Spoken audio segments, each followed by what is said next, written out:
தமிழ்நாட்டுல எங்கு மாரியம்மன் கோவில் திருவிழா நடந்தாலும் இவருடைய பாடல்கள் இல்லாம இருக்கவே இருக்காது. அப்படி மக்கள் எல்லோரும் கொண்டாடிய பாடல்களை தந்த நாம் கொண்டாட தவறிய ஒரு மண்ணின் கலைஞன், நம் மண்ணின் கலைஞன் பாடகர் புதுகை மணிமாறன் அவர்கள். சிவப்பு சேலையில காட்சி தருவாள் சிங்கத்தின் மீது ஏறி பவுனி. மாரியம்மனுக்காக இவர் உருகி உருகிய பாடிய பாடல்கள் தமிழ்நாட்டுல பெருமளவு ஹிட் அடிச்சுன்னு சொல்லலாம். கருணை உள்ள தோடு அம்மா அருளை வாரி தருகிறாள் கருணாக உருவெடுத்து.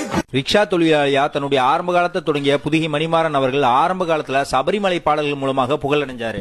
உண்மகளே தேவியம்மா ஒப்பன காரியம்மா ஆலங்குடி நாடியம்மா அறந்தாங்கி. புதுக்கோட்டையில எந்த கோவில் திருவிழாவா இருந்தாலும் புதுகை மணிமாறன் அவர்களை அழைச்சி ஒரு பாடலையாவது பாட வைக்காம விடமாட்டாங்களாம் புதுக்கோட்டை மக்கள். பேரு பெற்று விளங்குகின்ற அங்கார நீலி வறுமையிலே பிறந்து வறுமையிலே வாழ்ந்து வறுமையிலே இறந்த மண்ணின் கலைஞன் புதுகை மணிமாறன் அவர்.